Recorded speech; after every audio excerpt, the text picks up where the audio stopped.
ನಾಳೆ ಮನೆಗೆ ಹೋಗಿ ನಿಮ್ಮ ಡೋರಲ್ಲಿ ಬರೀಬೇಕು. ನಿಮಗೆ ಬರೀಲಿಕ್ಕೆ ಗೊತ್ತಿಲ್ಲದಿದ್ದು ತೊಂದರೆ ಇಲ್ಲ, ನಿಮ್ಮ ಮಕ್ಕಳನ್ನು ಮನೆಯವರನ್ನು ಬರೆಸಬೇಕು. ಗೋಡೆ ಅಥವಾ ಡೋರಲ್ಲಿ ಬರೆಸಬೇಕು. ಒಳಗಡೆ ಬರೀರಿ ಸ್ಥಳ, ಸಮಯ, ವ್ಯಕ್ತಿ. ಬೆಳಗ್ಗೆ ಡೋರ್ ಓಪನ್ ಮಾಡುವಾಗ ನಿಮ್ಗೆ ಕಾಣಬೇಕು ಸ್ಥಳ, ಸಮಯ, ವ್ಯಕ್ತಿ. ಸ್ಥಳ ಹೇಳಿದ್ದಾರೆ, ನಾನು ಮೈಶಾಪ್ ಎಲ್ಲಿ ಎಣ್ಣೆ ಇದೆ ಅಲ್ಲಿ ಹೋಗಬಾರದು ಅಂತ ಹೇಳಿದ್ದಾರೆ ಅಂತ ಹೇಳಿ ಅದನ್ನು ನೋಡಿದ ತಕ್ಷಣ ಏನಾಗ್ತದೆ ಬೆಳಿಗ್ಗೆ ನೆನಪಾಗುತ್ತೆ. Okay, one. ಸೆಕೆಂಡ್ ಒನ್ ಸಮಯ. ಸಮಯ ಅಂದ್ರೆ ಟೈಮ್ ಚೇಂಜ್ ಮಾಡಬೇಕು. ಏನ್ ಟೈಮು? ಸಂಜೆಯ ಟೈಮು. ನೀವೆಲ್ಲರೂ ಕೂಡ ಮನೆಯಲ್ಲಿರಬೇಕು. 6:30 ಗಂಟೆಯ ಒಳಗೆ, 6 ಗಂಟೆಗೆ ನೀವು ಮನೆಗೆ ಬರಬೇಕು. 5:30ಗೆ ಕೆಲಸ ಮುಗಿಯಿತು. ಎಲ್ಲೂ ಹೋಗಬೇಡಿ, ನೆನಪಿಟ್ಕೊಳ್ಳಿ, ಎಲ್ಲೂ ಹೋಗಬೇಡಿ. ಒಬ್ಬಂಟಿಯಾಗಿ ಹೋಗಬೇಡಿ. ಒಂಟಿಯಾಗಿ ಹೋದ್ರೆ ಪಕ್ಕ ನಿಮಗೆ ಬೇಕು ಅನ್ಸುತ್ತೆ, ಅದು ಸಂಜೆ ಟೈಮ್. ಸಂಜೆ ಟೈಮ್ ನೀವೆಲ್ಲರೂ ಕೂಡ ಎಲ್ಲಿ ಬರಬೇಕು? ಗೋಧುಳಿ ಮುಹೂರ್ತ ಅಂತ ಹೇಳ್ತಾರೆ. ಹಸು, ದನ, ಕರು ಎಷ್ಟೇ ದೂರ ಹೋದ್ರು ಕೂಡ ಸಂಜೆ ಟೈಮ್ ಎಲ್ಲಿ ಬರುತ್ತೆ? ಮನೆಗೆ ಬರುತ್ತೆ. ಕೆಟ್ಟ ಪ್ರಾಣಿಗಳು ಹೊರಗೆ ಹೋಗುದು ಸಂಜೆ ಟೈಮ್. ಗೂಬೆ, ಮತ್ತಿದೇನು, ಕದಡಿ ಜಾತಿ, ಹಾವು, ನರಿ, ಗುಳ್ಳೆ ನರಿ, ಇಂಥದ್ದೆಲ್ಲ ಹೊರಗೆ ಬರುದು. ನಾವು ಇನ್ನು ಆ ಸಾಲಿಗೆ ಸೇರಬಾರದು. ನಾವು ಹಸು, ದನ, ಕರುಗಳ ಸಾಲಿಗೆ ಸೇರಬೇಕು. ಸಂಜೆ ಟೈಮ್ ನೀವೆಲ್ಲ ಬರಬೇಕು? ಮನೆ. ಓಕೆನಾ?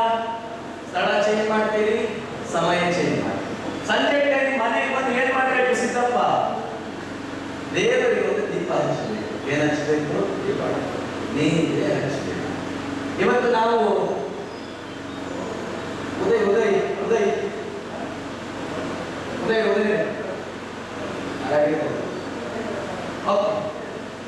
ಇವತ್ತು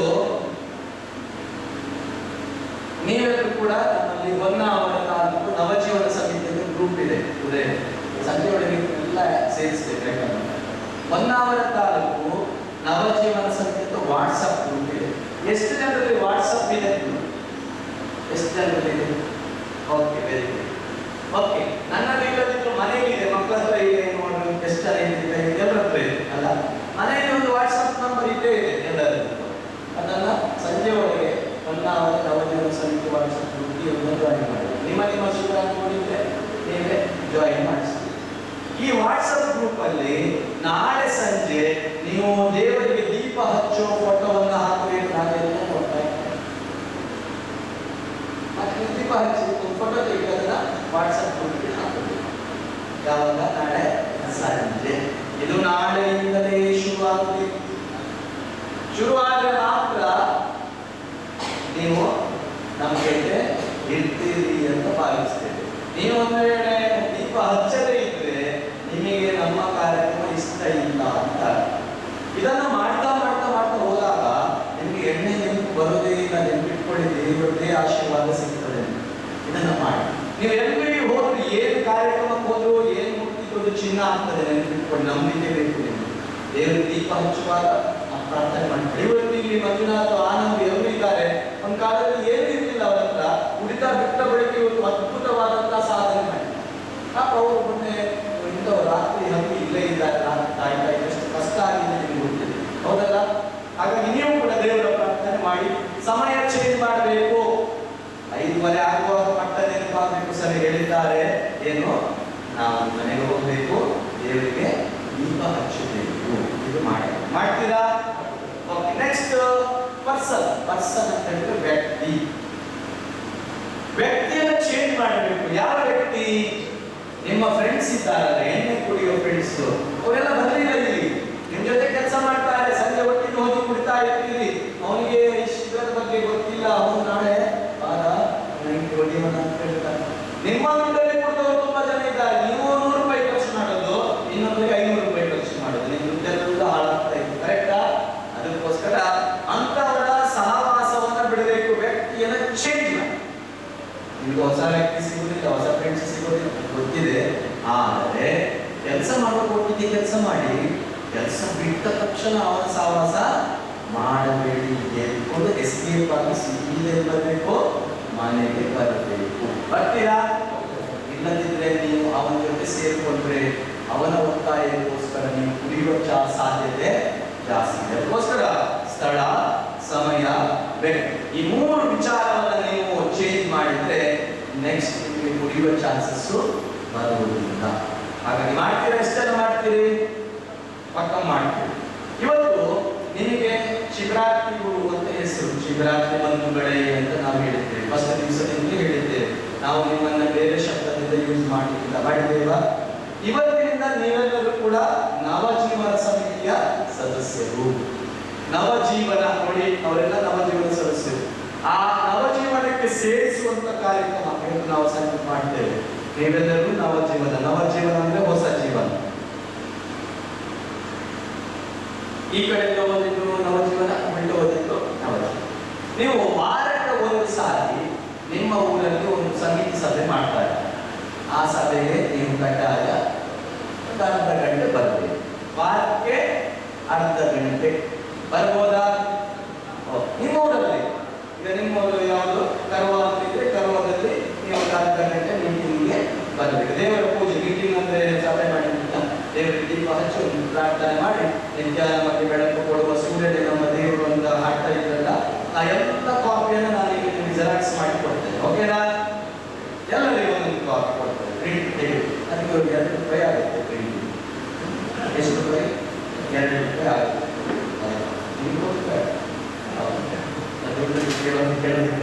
ನಾವು ನೀವೆಲ್ಲ ಕೊಡ್ತೇವೆ. ನೀವು ಅದನ್ನ ಒಂದು ಒಳ್ಳೆ ಲ್ಯಾಮಿನೇಷನ್ ಮಾಡಿಕೊಂಡು ಏನ್ ಮಾಡ್ಬೇಕು?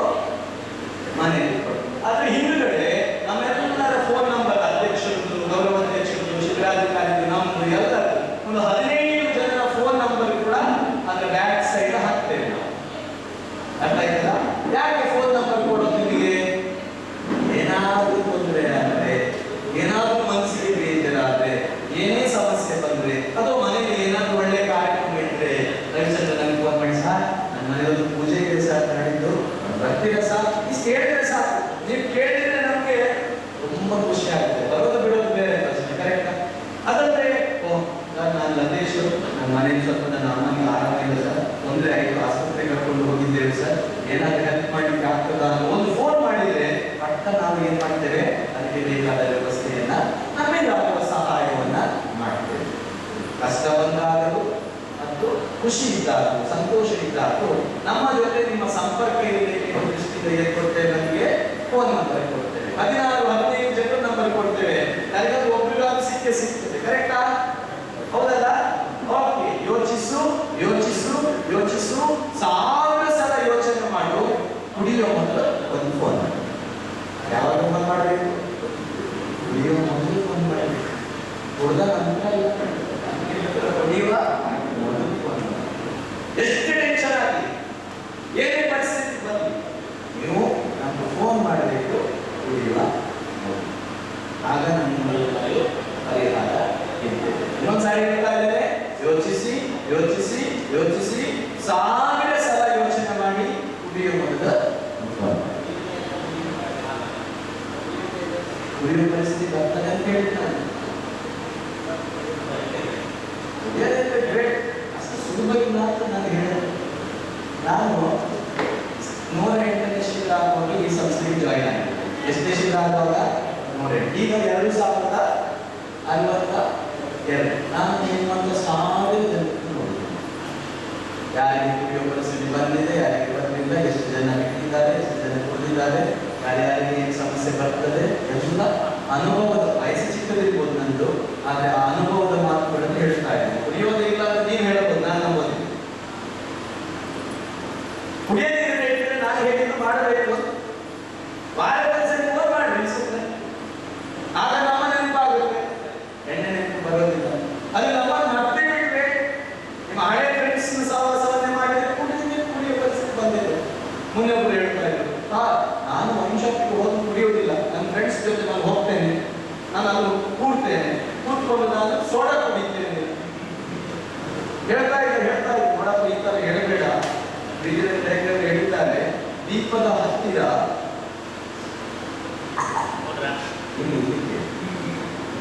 ಮನೆಗೆ ಹೋಗಿ ದೀಪದ ಹತ್ತಿರ ಬೆಣ್ಣೆ ಇಟ್ಟರೆ ಏನಾಗುತ್ತೆ? ದೀಪದ ಹತ್ತಿರ ಬೆಣ್ಣೆ ಇಟ್ಟರೆ ಏನಾಗುತ್ತೆ? ಈಗ ನಿಮ್ಮ ಹತ್ರ ಯಾರು ಇಲ್ಲ ಅಂತ ಇಟ್ಕೊಳ್ಳೋದು. ನಾನು ವಾಟ್ ಇಟ್ಬಿಟ್ರೆ ನಿಮ್ಮ ಮನಸ್ಸು ಗಟ್ಟಿ ಹೊಟ್ಟೆಯಿಂದ ಕರಗುತ್ತೆ. ಕೈ ಹೋಗಿ ಕೈ ಅದಕ್ಕೆ ಹೇಳಿದ್ರು ಅದರಿಂದ ದೂರ ಇರಬೇಕು, ಅದು ನಮ್ಮನ್ನು ಬಿಟ್ಟು ಹೋಗೋದಿಲ್ಲ. ಅದರಿಂದ ದೂರ ಇರಬೇಕಂದ್ರೆ ಪ್ಲೇಸ್ ಟೈಮ್ ಪರ್ಸನ್ ಈ ಮೂರು ವಿಚಾರವನ್ನು ನೀವು ನೆನಪಿಟ್ಕೊಳ್ಬೇಕು. ಅರ್ಥ ಆಗುತ್ತಲ್ಲ? ಅರ್ಥ ಆಗುತ್ತಾ? ಹಾಗಾಗಿ ಯೋಚಿಸಿ ಯೋಚಿಸಿ ಯೋಚಿಸಿ ಸಿದ್ದಪ್ಪ ಸಿದ್ಧಾರ್ಥ ಹಿಂದೆ ಯಾರು ಮನಸ್ಸು ಸರಿಯಿಲ್ಲ. ನೀವು ಅನ್ನದಂಡ ಬರ್ಬೇಕಾದ್ರೆ ನಾನು ಹೇಳಿದೆ ನೋಡಬೇಡಿ, ನೀವು ಕೇಳೋದಕ್ಕೆ ನನ್ನ ಮಾತ್ರ ಮಾಡಬಾರ್ದು. ನಾಳೆ ವಯಸ್ಸು ಬಾಡಿ ಶಬ್ದ ಕೇಳ್ತೀವಿ ನೋಡ್ತೀವಿ. ಯಾವತ್ತೂ ಮನಸ್ಸು ಗಟ್ಟಿ ಇಟ್ಕೊಳ್ಳಿಕ್ಕೆ ಕೆಪಾಸಿಟಿ ಇರುತ್ತಾ ಅಂಥವನಿಗೆ ಮಾತ್ರ ಎಣ್ಣೆ ಬಿಡ್ಲಿಕ್ಕಾಗುತ್ತೆ. ದೃಢ ಸಂಕಲ್ಪ ಇರಬೇಕು. ಏನಿರಬೇಕು? ನಿಮ್ಮೊಂದು 5 ನಿಮಿಷ ನಮ್ಮ ಮಾತು ಕೇಳಲಿಕ್ಕೆ ತಾಳ್ಮೆ ಇಲ್ಲದಿದ್ರೆ ಎಣ್ಣೆ ಬಿಡ್ಲಿಕ್ಕೆ ಅನ್ಫಿಟ್ ನೀವು ಹೇಳ್ಬೇಕಂತ ನಾನು ಹೇಳೋದಿಲ್ಲ. ಮನಸ್ಸು ಬೇಕು. ಮನಸ್ಸಿದ್ದರೆ ಒಳ್ಳೆ ಮನಸ್ಸು ಬೇಕು. ಅರ್ಥ ಆಗುತ್ತಲ್ಲ? ಹಾಗಾಗಿ ಪ್ಲೇಸ್ ಟೈಮ್ ಪರ್ಸನ್ ದಿನಚರಿ ಚೇಂಜ್ ಆಗಬೇಕು. ನಿಮ್ಮ ಜೀವನ ಶೈಲಿ ಚೇಂಜ್ ಆಗಬೇಕು. ಕೇವಲ ಎಣ್ಣೆ ಬಿಟ್ಟರೆ ಏನು ಪ್ರಯೋಜನ ಇಲ್ಲ. ಬೆಳಿಗ್ಗೆ ಬೇಗ ಹೇಳಬೇಕು. ನೀವೆಲ್ಲರೂ ಕೂಡ ಎಷ್ಟು ಗಂಟೆಗೆ ಹೇಳ್ತೀರಿ? ಬೇಗ ಎದ್ದಿದ್ದೀರಿ. ಆದರೆ ನಾನು ಹೇಳ್ತಾ ಇದ್ದೇನೆ 5:45 ಗಂಟೆಯ ಒಳಗೆ ನೀವೆಲ್ಲರೂ ಕೂಡ ಹೇಳಬೇಕು. ಎಷ್ಟು? 6 ಗಂಟೆ ದಾಟಬಾರದು. 6 ಗಂಟೆಗೆ ಮುಂಚಿತವಾಗಿ ಹೇಳಬೇಕು. ನಿಮ್ಮ ಎಲ್ಲ ಕೆಲಸ ಕಾರ್ಯಗಳನ್ನು ಮುಗಿಸಿ ಬರೀ ಹೊಟ್ಟೆಗೆ ಕರೆಕ್ಟ್ ಕೇಳಿ. ಬರೀ ಹೊಟ್ಟೆಗೆ ಉಗುರು ಬಿಸಿ ನೀರನ್ನು ಕುಡಿಬೇಕು. ಏನು ಕುಡಿಬೇಕು? ಉಗುರು ಬಿಸಿ ನೀರನ್ನು ಕುಡಿಬೇಕು. ನಾವು ಇಲ್ಲಿ ಬರುವ ಮತ್ತು ಉಗುರು ಬಿಸಿ ಎಣ್ಣೆಯನ್ನು ಕುಡಿದದ್ದು. ಬರೀ ಹೊಟ್ಟೆಗೆ ಬೆಳಿಗ್ಗೆ ಎದ್ದ ತಕ್ಷಣ ಬ್ರಷ್ ಮಾಡುವ ಮೊದಲು 1 ಚೊಂಬು ಉಗುರು ಬಿಸಿ ನೀರು ಕುಡಿಯಿರಿ. ನಿಮ್ಮ ಹೊಟ್ಟೆಗೆ ಸಮಸ್ಯೆ ಪೂರ್ತಿ ಶರೀರ. ನಿಮಗೆ ಎಣ್ಣೆ ನೆನಪು ಆಗ್ಬೋದು, ಒಂದೊಂದ್ಸಲ ಎಣ್ಣೆ ನೆನಪು ಆಗ್ಬೋದು. ಬೇಕು ಬೇಕು ಅಂತ ಅನ್ಸುತ್ತೆ ನೀವು ಹೋದ್ಮೇಲೆ. ಅದು ನಿಮ್ಮ ತಪ್ಪಲ್ಲ. ಇಷ್ಟೋ ತನಕ ಕುಡಿದು ಈ ಬಾಡಿ ಏನಾಗುತ್ತೆ? ನರ ಕೇಳುತ್ತೆ, ಬೇಕು ಅನ್ಸುತ್ತೆ. ದಿನ ಟೀ ಕುಡಿತಾ ಇದ್ದವರು ಸಡನ್ ಟೀ ಬಿಡ್ಲಿಕ್ಕೆ ಆಗೋದಿಲ್ಲ. ಕಷ್ಟ ಆಗುತ್ತೆ, ತುಂಬಾ ಕಷ್ಟ ಆಗುತ್ತೆ. ಹಾಗೆ ಏನ್ ಮಾಡಬೇಕು ಅಂತ ಹೇಳಿದ್ರೆ, ನೀವು ಬರೀ ಹೊಟ್ಟೆಗೆ ಉಗುರು ಬಿಸಿ ನೀರಿಗೆ 2 ಸ್ಪೂನ್ ಜೇನುತುಪ್ಪವನ್ನು ಮಿಕ್ಸ್ ಮಾಡಿ ಬೆಳಿಗ್ಗೆ ಕುಡಿಯಿರಿ. ಎಣ್ಣೆ ನೆನಪು ಬರುವುದಿಲ್ಲ. ರಾತ್ರಿ ನಿದ್ದೆ ಬರುವುದಿಲ್ಲ. ಮಾತ್ರೆ ತಗೊಳ್ಳಿ ಹೋಗ್ಬೇಡಿ. ಮೆಡಿಕಲ್ ಹೋಗಿ ನಿದ್ದೆ ಮಾತ್ರೆ ಕೊಡಿ ಅಂತ ಹೇಳಿ ತಗೊಳ್ಳೋದು ಬೇಡ. ಮಾತ್ರೆ ತಗೊಳ್ಬಾರ್ದು. ನೀವು ಊಟ ಆದ ಬಳಿಕ ಕೇಳಿ, ಕರೆಕ್ಟ್ ಕೇಳಿ. ಊಟ ಆದ ನೆನಪಿಟ್ಕೊಳ್ತೀರೇನಲ್ಲ, ಊಟ ಆದ ಬಳಿಕ 1 ಲೋಟ ಉಗುರು ಬಿಸಿ ಹಾಲಿಗೆ 2 ಸ್ಪೂನ್ ಜೇನುತುಪ್ಪವನ್ನು ಮಿಕ್ಸ್ ಮಾಡಿ ಕುಡಿಯಿರಿ. ನಿಮಗೆ ಸೂಪರ್ ನಿದ್ದೆ ಬರ್ತದೆ. ಒಂದು ಒಳ್ಳೆ ನಿದ್ದೆ ಬರ್ತದೆ. ಬೆಳಿಗ್ಗೆ 8:30 ಗಂಟೆಯೊಳಗೆ ನೀವು ನಾಷ್ಟಾ ಟಿಫಿನ್ ಮಾಡಬೇಕು. ಎಷ್ಟು ಗಂಟೆಯೊಳಗೆ? 8ರಿಂದ 8:30 ಗಂಟೆಯೊಳಗೆ ಬೆಳಿಗ್ಗೆ ಉಪಹಾರವನ್ನು ತಗೊಳ್ಳಬೇಕು. ಮಧ್ಯಾಹ್ನ 1:30 ಗಂಟೆಯೊಳಗೆ ಊಟ ಮಾಡಬೇಕು. ನೀವೆಲ್ಲರೂ ಕೂಡ ಎಷ್ಟು ಗಂಟೆಗೆ ಊಟ ಮಾಡಬೇಕು? ಮಧ್ಯಾಹ್ನ 1:30 ಗಂಟೆಯೊಳಗೆ ಊಟ ಮಾಡಬೇಕು. ಸೊಪ್ಪು ತರಕಾರಿ ಜಾಸ್ತಿ ತಿನ್ನಬೇಕು. ವಿಪರೀತ ಖಾರ ತಿನ್ನಬಾರ್ದು. ಉಪ್ಪು ತಿನ್ನಬಾರ್ದು. ಉಪ್ಪು ಜಾಸ್ತಿ ತಿಂದ್ರೆ ಬಿಪಿ ಜಾಸ್ತಿ ಬರುತ್ತೆ, ಟೆನ್ಷನ್ ಆಗುತ್ತೆ, ಸಿಟ್ಟು ಬರುತ್ತೆ, ಕೋಪ ಬರುತ್ತೆ. ಕುಡಿತಾ ಬಿಟ್ಟಾಗ ಸಿಟ್ಟು ಜಾಸ್ತಿ ಬರುತ್ತೆ. ಈಗ ನಾಳೆ ನಿಮ್ಮ ಹೆಂಡತಿ ಏನಾದರೂ ಬುದ್ಧಿ ಹೇಳಿದ್ರೆ ನಿಮ್ಗೆ ಸಿಟ್ಟು ಬರುತ್ತೆ. ಸ್ವಲ್ಪ ಉಪ್ಪು ಕಮ್ಮಿ ಮಾಡಿ. ಹೆಂಡತಿ ಸಿಟ್ಟು ಮಾಡಿದ್ರು ಸೈಲೆಂಟ್ ಆಗಿ ನಾಳೆ ನಿಮ್ಗೆ ಸಿಟ್ಟು ಬರುತ್ತೆ, ಪಕ್ಕ ಬರುತ್ತೆ. ನೋಡಿರ್ಬೇಕು. ನಾನು ಹೇಳೋದು ಯಾವ ಸುಳ್ಳು. ಹೆಂಡತಿ ನೋಡಿದ್ರೆ ಸಿಟ್ಟು ಬರುತ್ತೆ, ಮಕ್ಕಳು ನೋಡಿ ಸಿಟ್ಟು ಬರುತ್ತೆ. ನಾಳೆ ಸಾಲಗಾರ ನಿಮ್ಮ ಮನೆ ಹತ್ತಿರ ಬಿಟ್ಟು ಮಗನೇ ಹುಡುಕೊಡು ಮರ್ಯಾದೆ ಅಂತ ಕೇಳಿದ. ನಾವು ಸಾಲ ಮಾಡಿದ್ದೀವಿ ಅದನ್ನೆಲ್ಲ ತಗೊಂಡಾಗ ನಮ್ಗೆ ಟೆನ್ಷನ್ ಜಾಸ್ತಿ ಆಗ್ತದೆ. ಕುಡಿಯುವುದು ಮೊದಲು ಕುಡಿತಾ ಇದ್ದೇವೆ, ಹಾಗಾಗಿ ಅದನ್ನು ಟೆನ್ಷನ್ ಮಾಡಲಿಲ್ಲ. ಅವರಿಗೆ ಒಂದು ಕೊಟ್ಟಿದ್ದೇವೆ. ಕರೆಕ್ಟಾ? ಇನ್ನೂ ಹಾಗಾಗುವುದಿಲ್ಲ. ನಾಳೆಯಿಂದ ತುಂಬ ಕಷ್ಟ. ಅದಕ್ಕೋಸ್ಕರ ಉಗುರು ಬಿಸಿ ಹಾಲಿಗೆ 2 ಸ್ಪೂನ್ ಜೇನುತುಪ್ಪವನ್ನು ಹಾಕಿ ಕುಡಿಯಿರಿ. ತುಂಬ ನಿದ್ದೆ ಬರುತ್ತೆ. ರಾತ್ರಿ 8 ಗಂಟೆಯೊಳಗೆ ಊಟ ಮಾಡಬೇಕು. ಯಾಕೆ ಮಾಡ್ತೀರಿ 8 ಗಂಟೆಯೊಳಗೆ? ಪಕ್ಕ ನೀವು 8 ಗಂಟೆಯೊಳಗೆ ಊಟ ಮಾಡಿ. ಆರೋಗ್ಯ ಚೆನ್ನಾಗಿರಬೇಕು ಅಂದರೆ 8 ಗಂಟೆಯೊಳಗೆ ಊಟ ಮಾಡಿ. ಜೀವನ ಶೈಲಿ ಚೇಂಜ್ ಮಾಡಿ. ಮನೆ ಪರಿಸ್ಥಿತಿ ಚೇಂಜ್ ಮಾಡಿ. ಟಿವಿ ಹಾಕೊಂಡು ಮೊಬೈಲ್ ನೋಡಿಕೊಂಡು ಅದನ್ನು ಟೈಮ್ ವೇಸ್ಟ್ ಮಾಡಬೇಡಿ. ಸಂಜೆ ಸ್ವಲ್ಪ ಊಟ ಮಾಡಿ. ಸಂಜೆ ಊಟ ಮಾಡಿ, ಮಧ್ಯಾಹ್ನ ಹೊಟ್ಟೆ ಫುಲ್ ಊಟ ಮಾಡಿ, ಬೆಳಿಗ್ಗೆ ನಾಷ್ಟ ಚೆನ್ನಾಗಿ ಮಾಡಿ. 3 ಗಂಟೆಗೆ ಒಂದ್ಸಾರಿ ಏನಾದ್ರೂ ತಿನ್ಬೇಕು, 3 ಗಂಟೆಗೆ ಒಂದ್ಸಾರಿ ಏನಾದ್ರೂ ತಿನ್ಬೇಕು. ಬರೀ ಹೊಟ್ಟೆ ಇರಬಾರ್ದು. ಖಾಲಿ ಹೊಟ್ಟೆ ಇದ್ದ ತಕ್ಷಣ ನಮಗೆ ಊಟ ಬೇಕು ಅನ್ಸೋದಿಲ್ಲ, ಎಣ್ಣೆ ಬೇಕು ಅಂತ ಅನ್ಸೋದು. ನೋಡಿ, ನೀವು ಇಲ್ಲಿ ಬಂದ ಬಳಿಕ ಯಾರಿಗೂ ಕೂಡ ಎಣ್ಣೆ ಆಸೆ ಬರಲೇ ಇಲ್ಲ. ಯಾಕೆ ಹೇಳಿ? ಯಾಕೆ ಎಣ್ಣೆ ಆಸೆ ಬರಲಿಲ್ಲ?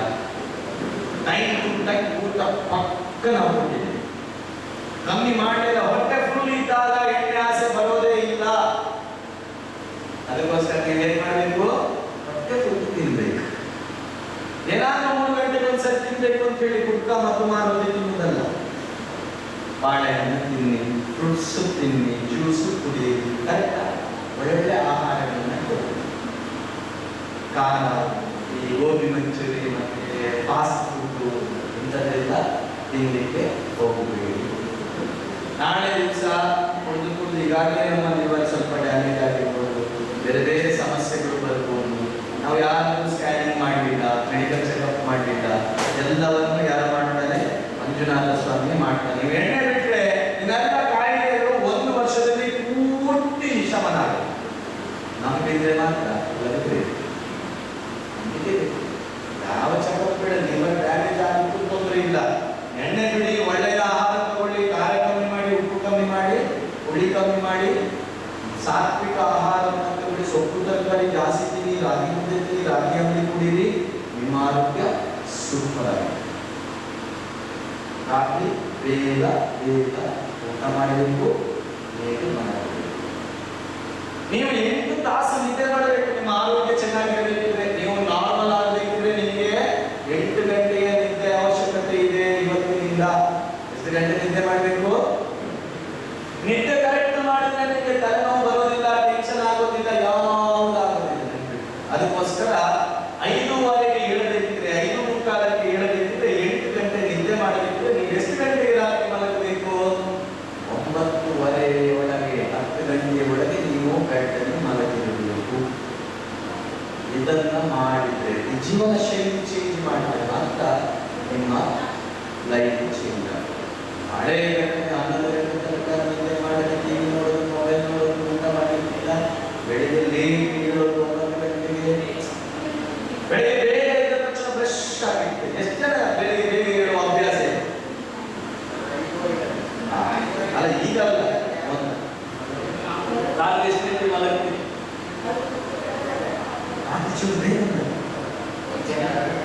ಸ್ವಲ್ಪ ರಾತ್ರಿ ಬೆಳಿಗ್ಗೆ ಬೇಗ ಹೇಳ್ತೀರಿ, ವೆರಿ ಗುಡ್. ರಾತ್ರಿ ಬೇಗ ಮಲಗುವುದನ್ನು ಟ್ರೈ ಮಾಡಿ. ಭೇಟಿಗೆ ಹೋಗಬೇಡಿ, ಹೊರಗೆ ಹೋಗಬೇಡಿ, ಎಲ್ಲರೂ ಹೋಗಬೇಡಿ. ಸಂಜೆ ಟೈಮ್ಸಿಂದ ಮನೆಗೆ ಬರುವಂತ ಪ್ರಯತ್ನ ಮಾಡಿದ್ರೆ ನೀವು ಬದುಕ್ತೀರಿ, ನಿಮ್ಮ ಮನೆ ಫ್ಯಾಮಿಲಿ ಬದುಕ್ತದೆ. ಸಂಜೆ ಟೈಮ್ ಹೊರಗೆ ಹೋದ್ರೆ ನೀವು ಬದುಕೊಳ್ತಿಲ್ಲ, ಅದರ ಜೊತೆ ಉಳಿದವರು ಹಾಳಾಗ್ತಾರೆ. ಅದಕ್ಕೆ ಅವಕಾಶ ಮಾಡಿ ಬರಬೇಕು. ಓಕೆನಾ?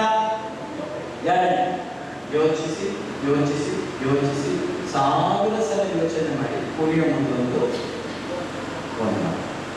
ಇಂಗ್ಲಿಷಲ್ಲಿ ಹೇಳಿದ್ದಾರೆ, ಥಿಂಕ್ 1000 ಟೈಮ್ಸ್ ಬಿಫೋರ್ ಡ್ರಿಂಕ್. ನಾನು ಬೆಂಗಳೂರಲ್ಲಿ ಕೆಲಸ ಮಾಡ್ತಾ ಇದ್ದೆ 7 ವರ್ಷ. ಈ ಕಡೆ ಒಂದು 3 ವರ್ಷ ಟ್ರಾನ್ಸ್ಫರ್ ಆಗಿ 3 ವರ್ಷ ಆಯಿತು.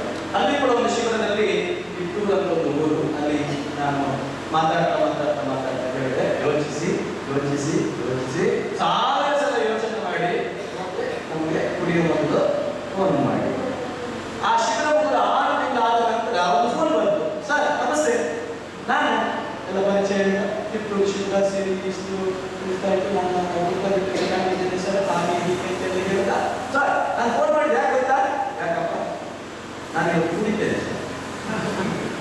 ಯಾಕೆ? ಅಲ್ಲ, ನೀವು ಹೇಳಿದಲ್ಲ ಸರ್, ಯೋಚಿಸು ಯೋಚಿಸು ಯೋಚಿಸು 1000 ಸಲ ಯೋಚನೆ ಮಾಡು, ಕುಡಿಯ ಮೊದಲೊಂದು ಫೋನ್ ಮಾಡಿ. ನೀವು ಕುಡಿಯೋದಿಲ್ಲ, ಫೋನ್ ಏನ್ ಮಾಡೋದು? ಅದಕ್ಕೆ ಹೇಳಿದೆ, ನೋಡಪ್ಪ ಫೋನ್ ಮಾಡಿದ್ದೀರ, ತುಂಬಾ ಧನ್ಯವಾದ ನಿಮಗೆ. ಆದ್ರೆ ಏನು ಸಮಸ್ಯೆ, ಯಾಕೆ ಕುಡಿತಾ ಇದ್ದೀಯ? ಸರ್ ನಾನು ಕುಡಿತಾ 6 ತಿಂಗಳಾಗಿ ಒಂದು ಕೊಟ್ಟು ಕುಡಿಯೋದಿಲ್ಲ. ಇವತ್ತು ಬೆಳಿಗ್ಗೆ ನಮ್ಮ ಮನೆಯಲ್ಲಿ ನನ್ನ ತಾಯಿ, ನನ್ನ ತಂದೆ ಮತ್ತು ಕೆಲವರು ಸೇರಿಬಿಟ್ಟು ನನ್ನ ಅಣ್ಣನನ್ನು ಕೂರಿಸಿ ನಮಗೆ ನಮ್ಮ ಜಾಗವನ್ನ ಏನ್ ಮಾಡಿದ್ರು, ಪಾಲು ಮಾಡಿದ್ರು. ಅಲ್ಲಿ ನನ್ನ ಅಮ್ಮ ಏನ್ ಹೇಳಿದ್ರು ಗೊತ್ತಾ? ನನ್ನ ದೊಡ್ಡ ಮಗನಿಗೆ, ನಾನು ಚಿಕ್ಕವನು, ನನ್ನ ದೊಡ್ಡವನು, ಇಬ್ಬರೇ ಮಕ್ಕಳು ನಾವು. ನನ್ನ ಅಣ್ಣನಿಗೆ 3/4 ಭಾಗ, ನನಗೆ 1/4 ಭಾಗ. ಯಾಕೆ ಅಂತ ನಾನು ಕೇಳಿದೆ.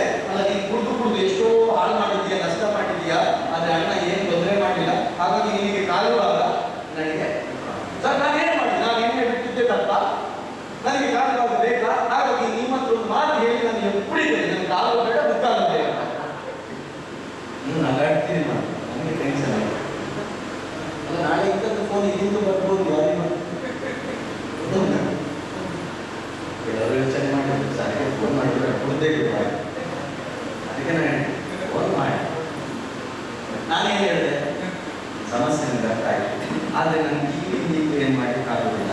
ನಿನ್ನದೊಂದು ರಿಕ್ವೆಸ್ಟು, ನನಗೆ 1 ವಾರ ಟೈಮ್ ಕೊಡು. ಎಷ್ಟು? 1 ವಾರ ಟೈಮ್ ಕೊಡಬೇಕು. ನಾನು ನಿನಗೆ ಮಾತು ಕೊಡ್ತಾ ಇದ್ದೇನೆ, ನಿನ್ನ ತಂದೆ ತಾಯಿಯನ್ನ ಮತ್ತು ಅಲ್ಲಿ ಕಮಿಟಿಯವ್ರನ್ನ ಸೇರಿಸಿ ನಿನಗೆ ಸಮಪಾಲು ಜಾಗ ಸಿಗುವ ಹಾಗೆ ಮಾಡಿಕೊಡುವ ಜವಾಬ್ದಾರಿ ನನ್ನದು. ನನಗೆ 1 ವಾರ ಟೈಮ್ ಕೊಡಬೇಕು. ಆಯ್ತು ಸರ್, ನೀವು ಹೇಳಿದ್ರೆ ನಾನು ಒಪ್ಪಿಕೊಂಡು ಅಂತ ಹೇಳಿದ ನಿಲ್ಲಿಸಲಿಲ್ಲ. ನಾನು ನನಗೆ ಎಣ್ಣೆ ಅನಿಸ್ತಾ ಇದೆ, ನನಗೆ ಇವತ್ತು ಕುಡಿಲೇಬೇಕು ಅಂತ ನನ್ನ ಮನಸ್ಸು ಹೇಳ್ತಾ ಇದೆ, ತಡ್ಕೊಳಿಕ್ಕೆ ಆಗ್ತಾ ಇಲ್ಲ. ನಾನು ಈಗ ಹೋಗಿ ನಾನು ಡಿಸೈಡ್ ಮಾಡಿ ಆಗಿದೆ ಸರ್, ಹೋಗಿ ಕುಡಿಲೇಬೇಕು ಅಂತ. ಅಷ್ಟೊತ್ತಿಗೆ ಹಾಗೆ ಲೈನಲ್ಲಿ ಇರಬೇಕು ಅಂತ ಹೇಳಿ ಅಲ್ಲಿಯ ಸೂಪರ್ವೈಸರ್ ಮೇಲ್ವಿಚಾರಕರಿಗೆ ಅಲ್ಲೇ ಕಾನ್ಫರೆನ್ಸ್ ಕಾಲ್ ಮಾಡಿಬಿಟ್ಟು ಎಲ್ಲ ಹೇಳಿದೆ. ಅವನಿಂದೆಲ್ಲ ಕೇಳಿಸ್ತಾ ಇಲ್ಲ. ಮಾತ್ರೆ ಹೆಸರು ಹೇಳಿದೆ, ನೋಡೋದು ನಾನು ಮೆಸೇಜ್ ಕೂಡ ಹಾಕ್ತೇನೆ. ಮಾತ್ರೆ, ಈ ಮಾತ್ರೆಯನ್ನು ಒಳ್ಳೆ ಮೆಡಿಕಲ್ಗೆ ಹೋಗಿ ಇವನಿಗೆ ತಂದು ಏನ್ ಮಾಡಬೇಕು, ಕೊಡಬೇಕು. ಅವನ ಮನೆಯಿಂದ ಹೊರಗೆ ಹೋಗುವ ಮೊದಲು ನಿನ್ನ ಮಾತ್ರೆ ಅಲ್ಲಿ ಬಂದು ಸಿಗಬೇಕು. ನೀನೇನು ಟೆನ್ಷನ್ ಮಾಡಬೇಡ, ಅವ್ರು ಸೂಪರ್ವೈಸರ್ ಮೆಡಿಸಿನ್ ತಗೊಂಡು ಬರ್ತಾರೆ. ಆಗ ನಿನ್ನ ಎಣ್ಣೆ ಆಸೆ ಕಮ್ಮಿ ಆಗ್ತದೆ.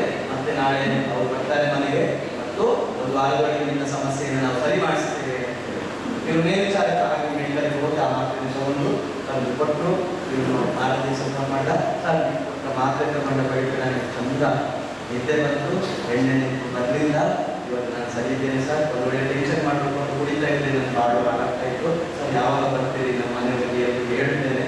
ಒಂದು ಡೇಟ್ ಕೊಟ್ಟು ಸೇರಿಸಿ ಕ್ಲಿಯರ್ ಮಾಡಿ ಕೊಟ್ಟೆವು. ಈಗ ನೋಡಿ ಏನ್ ಕತೆ ಅಂತ ಹೇಳಿದ್ರೆ, ಯಾರಂತ ಆ ಯಪ್ಪ ಹೇಳುದು, ಸರ್ ನನಗೆ ಕೊಟ್ಟ ಜಾಗದಲ್ಲಿ ಬೋರ್ವೆಲ್ ಇರಲಿಲ್ಲ, ನನ್ನ ಅಣ್ಣನ ಜಾಗದಲ್ಲಿ ಬೋರ್ವೆಲ್ ಇತ್ತು. ನನ್ನ ಜೊತೆಗೆ ನನ್ನ ಅಣ್ಣ ಫ್ರೀ ಆಗಿ ನೀರು ಕೊಡ್ತಾ ಇದ್ದಾನೆ ಸರ್, ನಾವೀಗ ಚೆನ್ನಾಗಿದ್ದೇವೆ. ಇವತ್ತು ತುಂಬಾ ಚೆನ್ನಾಗಿದ್ದಾರೆ. ಒಂದು ವೇಳೆ ಆ ವ್ಯಕ್ತಿ ಫೋನ್ ಮಾಡದೆ ಇದ್ದಿದ್ರೆ ಏನಾಗ್ತಾ ಇತ್ತು? ಅವ್ರು ಕುಡಿತಾ ಇದ್ದಾಗ ಅವರ ಫ್ಯಾಮಿಲಿ ಅವರಿಗೆ ಒಂದು ಚೂರು ಜಾಗವನ್ನು ಕೊಡ್ತಾ ಇರಲಿಲ್ಲ, ಅವರು ಬೀದಿ ಪಾಲಾಗ್ತಾ ಇದ್ದಾರೆ. ಕರೆಕ್ಟಾ? ಅದಕ್ಕೋಸ್ಕರ ನಿಮಗೂ ಹೇಳ್ತಾ ಇದ್ದಾರೆ, ಇದು ಒಂದು ಇನ್ಸಿಡೆಂಟ್, ಇದೊಂದು ತುಂಬಾ ಇನ್ಸಿಡೆಂಟ್ ಆಗಿದೆ. ನಿಮ್ಮಲ್ಲೂ ಕೂಡ ಫ್ಯೂಚರ್ ಗಂಡ ಹೆಂಡತಿ ಸಮಸ್ಯೆ ಬರ್ಬೋದು, ಅಥವಾ ಈಗಲೇ ಗಂಡ ಹೆಂಡತಿ ಸರಿ ಇಲ್ಲವೋ ಏನು ಗೊತ್ತಿಲ್ಲ ನನಗೆ. ನಾವು ಹೆಂಡತಿ ಬಿಟ್ಟೋಗಿರ್ಬೋದು, ಬರದೇ ಇರ್ಬೋದು, ಇಂಥದ್ದೆಲ್ಲ ಇಲ್ಲಿ ಇರ್ಬೋದು. ಅದಕ್ಕೆಲ್ಲ ಪರಿಹಾರ ನಾವು ಖಂಡಿತ ಮಾಡ್ತೇವೆ. ಒಂದು ಸಡನ್ ಆಗೋದಿಲ್ಲ. ಗಂಡ ಹೆಂಡತಿ ಸಮಸ್ಯೆ ಇದ್ರೆ ಒಂದು 6 ತಿಂಗಳಿಂದ 1 ವರ್ಷ ನಮಗೆ ಟೈಮ್ ಕೊಡಿ, ನಿಮ್ಮನ್ನು ಸರಿಪಡಿಸಿಕೊಂಡ ವ್ಯವಸ್ಥೆ ನಾವು ಮಾಡ್ತೇವೆ. ನಾವೊಂದು 600ಕ್ಕೂ ಅಧಿಕ ಗಂಡ ಹೆಂಡತಿ ಬೇರ್ಪಟ್ಟವರನ್ನ ಈ ಶಿಬಿರದಲ್ಲಿ ಸರಿ ಮಾಡಿದ್ದೇವೆ, ನೆನಪಿಟ್ಕೊಳ್ಳಿ. 11 ವರ್ಷ ಬೇರೆ ಆದವರು ಕೂಡ ನಾವು ಮಾತಾಡಿಸಿ ಸರಿ ಮಾಡಿದ ಘಟನೆ ಮಂಜುನಾಥ ಸ್ವಾಮಿ ಆಶೀರ್ವಾದವನ್ನು ಮಾಡಿದ್ದೇವೆ. ಹಾಗಾಗಿ ನಿಮ್ಮ ಸಮಸ್ಯೆಗೆ ನೀವು ಸ್ವಲ್ಪ ತಾಳ್ಮೆ ತಗೊಂಡ್ರೆ ಪಕ್ಕ ಏನಾಗುತ್ತೆ, ನಾವು ನಿಮಗೆ ಸಪೋರ್ಟ್ ಮಾಡ್ತೇವೆ. ನಾವು ನಿಮಗೆ ಫುಲ್ ಸಪೋರ್ಟ್ ಮಾಡಬೇಕಿದ್ರೆ 6 ತಿಂಗಳು ನಿಮ್ಮನ್ನು ನಾವು ಅಬ್ಸರ್ವ್ ಮಾಡ್ತೇವೆ. ನಿಮ್ಮ ಮೇಲೆ ನಮ್ಗೆ ವಿಶ್ವಾಸ ಬರಬೇಕು ತಾನೇ, ಹೌದಲ್ಲ? ನೀವು ನಾಳೆ ಗಂಡ ಹೆಂಡತಿ ಬೇರೆ ಬೇರೆ ಇದ್ದವ್ರನ್ನ ನಾವು ಧರ್ಮಸ್ಥಳದಲ್ಲಿ ಪಂಚಾಯಿತಿ ಮಾಡಿ ಬರೆಸಿ ಹೆಂಡತಿಯನ್ನು ಕೂಡಿಸಿ ನೀವು 4 ದಿನ ಮಜಾ ಮಾಡಿ ನಾಳೆ ಹೋಗಿ ಕುಡಿದು ಹೆಂಡತಿಯನ್ನು ಕೊಟ್ಟರೆ ಅವಳು ಎಂತ ಹೇಳಿದ್ರು ನನಗೆ, ನಿಮ್ಮ ಮಾತು ಕೇಳಿ ನಾನು ಬಂದು ಬಿಟ್ಟೆ, 3 ವರ್ಷ ಬೇರೆ ಇದೆ, ನೀವು ನೋಡಿದ್ರೆ 4 ದಿವಸದಲ್ಲಿ ವಾಪಸ್ ಕೊಡುತ್ತಾ ಕಳ್ಳ ಅಂತ ಹೇಳಿ ನಾವು ಉಳಿಸ್ಕೊಳ್ಳೋದು. ಅದಕ್ಕೆ ನಿಮ್ಮ ಮೇಲೆ ನಿಮಗೆ ಫಸ್ಟ್ ವಿಶ್ವಾಸ ನಂಬಿಕೆ ಬರಲಿ. ನೀವು ತಪ್ಪು ಮಾಡದೇ ಇದ್ದರೆ ನಿಮ್ಮ ಜೊತೆ ಧರ್ಮಸ್ಥಳ ಇದೆ. ನೀವು ತಪ್ಪು ಮಾಡದಿದ್ರೆ ನಿಮ್ಮ ಜೊತೆ, ನಾನು ಕೇಳೋದಿಲ್ಲ, ನಾನು ಯಾರಿದ್ದಾರೆ, ಧರ್ಮಸ್ಥಳ ಎನ್ನುವಂಥ ಸಂಸ್ಥೆ ನಿಮ್ಮ ಜೊತೆ ಇದೆ. ಆಗ ನೀವು ಭಯಪಡುವ ಅವಶ್ಯಕತೆ ಇಲ್ಲ. ಎಂತೆಂಥ ಸಮಸ್ಯೆಗಳು ಬಂದಿದ್ದು ಕೂಡ ಅದನ್ನು ನಾವು ಸರಿಪಡಿಸಿ ಕೊಟ್ಟಿದ್ದೇವೆ.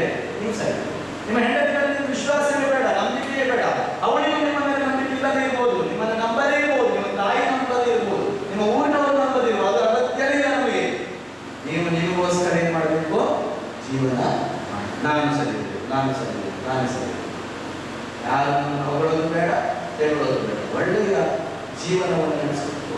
ನೀವು ಮಾಡ್ತೀವಿ ಒಬ್ಬಂಟಿಯಾಗಿ ಜಾಸ್ತಿ ಹೊರಗೆ ಹೋಗ್ಬೇಡಿ. ಒಂದು ದಿವಸ ಈಗ ನಿಮ್ಮ ಮನೆಯವರು ನಿಮ್ಮ ಜೊತೆ ಕುಟುಂಬ ಮಾತಾಡ್ತಾರೆ, ನಾಳೆ ಬಂದಾಗ ಮಾತಾಡ್ತಾರೆ, ನಾಳೆ ಧರ್ಮಸ್ಥಳಕ್ಕೆ ಹೋಗಿ ಬಂದು ಒಂಥರ ಖುಷಿಯೇ ಬೇರೆ, ಎಲ್ಲವೆಲ್ಲ ಮಾಡ್ತು ಬಿಡ್ತಾರೆ. ನಾಳೆ ನಿಮ್ಮ ಮನೆಯವ್ರಿಗೆ ನಾವು ಬುದ್ಧಿ ಹೇಳ್ತೇವೆ, ಎಲ್ಲರೂ ಬಂದಿಟ್ಟು ನಿಮ್ಮ ಮನೆಯವ್ರಿಗೆ ನಾಳೆ ಬೆಳಿಗ್ಗೆ ಕರೆಕ್ಟ್ 7-7:30 ಗಂಟೆಗೆ ಇರಬೇಕು. ಹೇಳಿದ್ದೀರಾ? ಬಿಳಿ ಶರ್ಟು ಪಂಚೆ ಎಲ್ಲ ಹಾಕೊಂಡು ನಾಳೆ ಚಂದ ಕಾಣಬೇಕು. ನೋಡಿ ಇವತ್ತು ಎಷ್ಟು ಸ್ಮಾರ್ಟ್ ಕಾಣ್ತಾ ಇದ್ದೀರಿ, ಶೇವಿಂಗ್ ಎಲ್ಲ ಮಾಡಿ. ಇವತ್ತೇ ಆಗ್ತದೆ ಅಪ್ಪ ಎಣ್ಣೆ ಕುಡಿತಾ ಅಂತ ಹೇಳಿದ್ರೆ ಯಾರು ನಂಬಿಕೆ ಇಲ್ಲ, ಹೌದಲ್ಲ? ಓಕೆ, ಎಷ್ಟು ತುಂಬ ನೀವು ಚೇಂಜ್ ಆಗಿ ಬೆಳಿಗ್ಗೆ ದೇವರ ಪೂಜೆ ಮಾಡಿ, ಸಂಜೆ ಮಾತ್ರ ದೇವರಿಗೆ ದೀಪ ಹಚ್ಚೋದು ಯಾರು ಮಾಡಬೇಕು? ನೀವೇ ಮಾಡ್ತೀರಾ? ಯಾರು ಮಾಡ್ತೀರಾ? ಮಾಡ್ತೀರಾ. ಓಕೆ, ನೆಕ್ಸ್ಟ್ ವಾರದ ಸಭೆಗಳನ್ನು ಮಾಡಬೇಕು. ನೆಕ್ಸ್ಟ್ ತಿಂಗಳಿಗೆ ಒಂದು ಸಭೆಯನ್ನು ನಾವು 3 ತಿಂಗಳು ಮಾಡ್ತೇವೆ. ಎಷ್ಟು ತಿಂಗಳು ಮಾಡ್ತೇವೆ? 3 ತಿಂಗಳು ಮಾಡ್ತೇವೆ.